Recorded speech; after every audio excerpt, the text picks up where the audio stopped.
All right, I get this question very often, and I got another comment the other day that inspired me to make this video. And it goes along the lines of basically, why is it that people that use resistance bands as their sole form of resistance training, or maybe the majority of the resistance training, why do they seem to not have as much muscle mass compared to those doing traditional means? Or basically, why does it seem that resistance band training doesn't produce any quote unquote gains? Or final point, people will just say straight up in a statement that resistance bands don't build any muscle. They just kind of make you more skinny fit, something like that. I'm going to give you guys my response to that question. I'll also give you guys roughly 5 reasons why I think this might be the case, or possibly why you're not gaining or seeing the muscle mass increase that you want to be seeing with resistance bands. There's some things to kind of think about. Of course, these are just my own personal opinions and thoughts. Drop them down below in the comment section.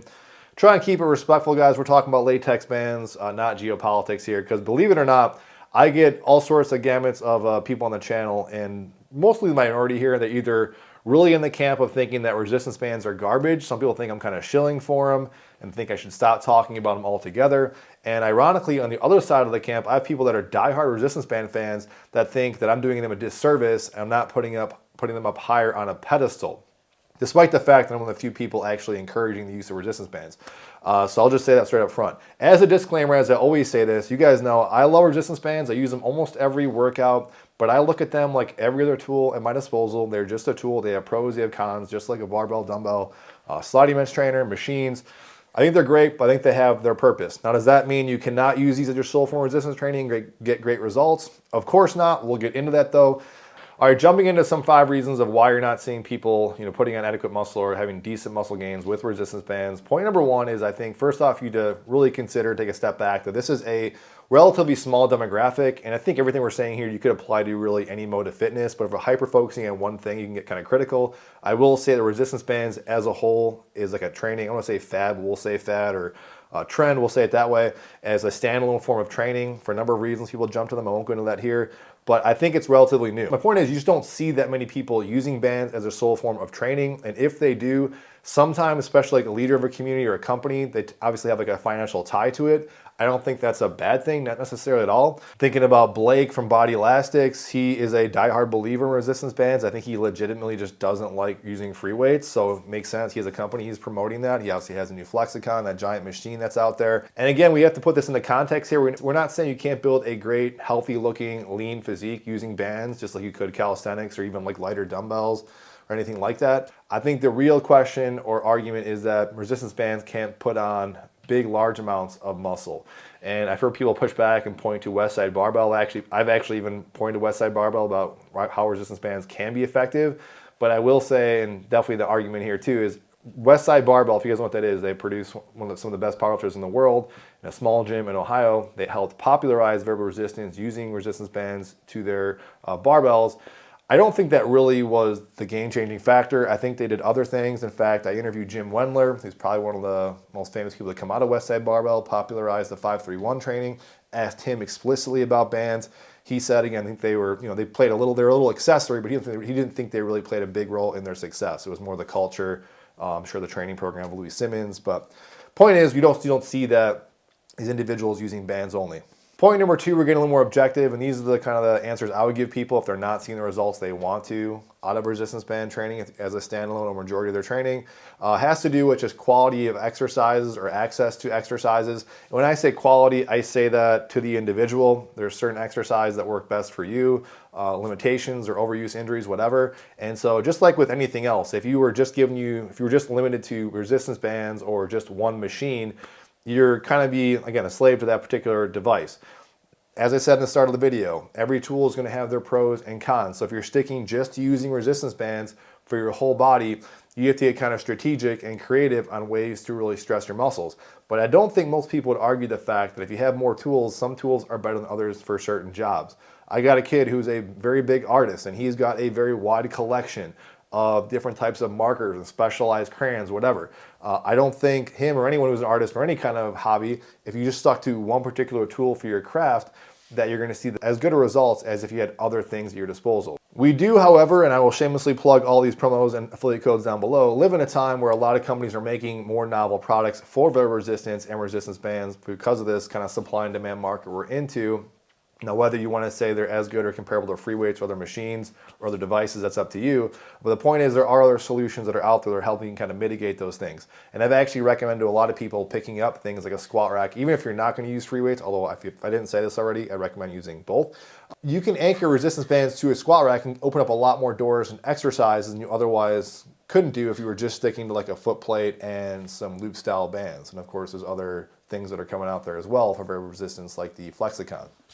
Point number 3 of why you're not seeing a lot of results so far could just be your individual training experience and training age. I think the reason is if you're starting out very small, especially in that small pool of people I said at the beginning, where they might be beginners, middle age, people jumping into bands for one reason or another, they might not have the training age or experience and just basically that kind of muscle maturity that comes with time. So my point in saying that is, like, if you're thinking that they don't work, maybe give it some time. It could just be that the training age just is not there. Not to say you can't. I've certainly seen it, people getting great results with resistance bands in 1 to 2 years if they're kind of sticking with it. The only pushback I would say is that so far these results seem to be kind of as comparable as with anything else you would have started in that amount of time. Talking about progression and intensity, I think with variable resistance, you've got to be a little more strategic and be mindful about these things. If you have zero training experience, you jump into this, especially this is more important. But if you're adopting, say, loop style bands, one of these systems like X3 Harambe, where they come with a stock training program, which is great, it doesn't really allow you some flexibility, hopefully, to kind of go off the beaten path and try different things. So I often talk to people that say they pick up a system, they've returned it, they didn't see the results they wanted. It might not be the actual program or the system that they were doing, it's just maybe it got stagnant or bored, or maybe they progressed too fast. I think a lot of people confuse fatigue with failure or vice versa. So, and also taking too dramatic of a jumps. And this is true for sure with the female demographic, that maybe you get a band set and it comes with 5 or so bands, but the jump is exponential. So we know different. We went to the gym and maybe you can curl like 25 pounds on each side. You're not going to throw a 25 on each side. That would be too big of a jump. Most people with free weights can, put a little bit on each bar and go a little bit more. That sometimes doesn't happen with a resistance band. Sometimes people like say they'll curl this for maybe 20 something and they jump to like a stiffer hard black one like this one, they can only get 6 or 7. And they might be thinking, well, I just increased the weight, I'll try and get to failure at low repetition range, so I'm not doing so many excess reps.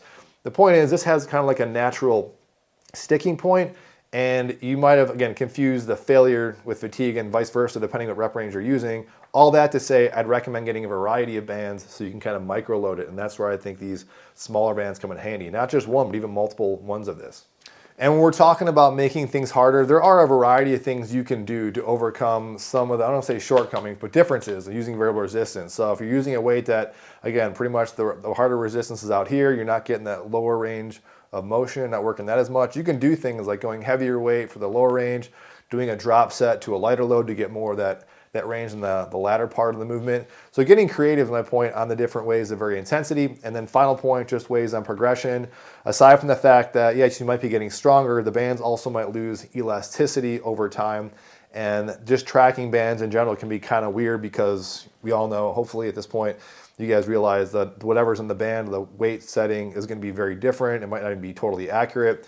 So there are things and solutions out there. I think an app that is out there, I've talked to the owner a while ago, I was going to do a whole feature on this, but never really got around to it. There's an app called Rubber Bands, no financial tie whatsoever, but you can check that out. If you're really into tracking things specifically in progress, they have a bunch of different features on there, like exercise tutorials.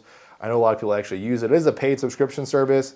I just personally, I don't track bands, so it's not something I personally be into, but I know a lot of you guys, if you want to do something that is just band only training, I think having some sort of progression system, at least over a period of time, can be helpful. And then the last point is definitely diet. If you are somebody, and this isn't going to apply to everybody, because some people might want a more leaner, kind of slender physique, and that's what they might think in their head bands provide, and they think they just don't provide, more increases in muscle mass and size. I actually got in this topic in a last interview. That Fight Club physique or that lean kind of looking physique, you can achieve that a number of ways. I'm not saying it's easy. Hardest thing about that though isn't probably necessarily the training, it's going to be the diet itself. So people will point to people having this like resistance band body, and a lot of times it's just a very lean physique with some muscle. You could do this again with light dumbbells, body weight, progressive calisthenics. I know a lot of people in the past who have really like ripped, shredded physiques, and they just do kind of lightweight stuff. So that's an option too, but really it's going to be, diet is going to be a primary factor for that. But if that's not you and you want to put on a little more size and mass, that's where obviously putting yourself in a caloric surplus gradually, strategically, over time can also help put on some size. So that might be one of the reasons people aren't seeing things. I tell people is that, you know, maybe the person's just, they're just not eating that many calories if you want to see a little more size to what they're asking of their body. Those are really the top 5, but if I were to say kind of an honorable mention, and I see this a lot, I think I've already mentioned this, is that people jump in these systems because they're so accessible and easy to use, and I still talk to people all the time that love them because of that simple reason. As easy as they are to kind of jump into, they're also very easy to kind of fall out of for a number of reasons, because you are sticking to one thing, and if you're not going to be in it for the long haul, this might get boring, you might get sick of doing the same things, you might have repetitive joint issues, between doing the same things over and over again. You also, like I said before, a lack of exercises at your disposal to kind of switch things up. So people just might not be sticking with it. I know there's a lot of people that don't stick with it because they write to me in my email inbox all the time. So that might be you as far as why you're not seeing people having results, is that they're just not sticking with resistance bands. That is it, guys. Just my personal comments and thoughts about it. Drop yours down below in the description box. I got tons of BAM products, promotional stuff if you guys are curious.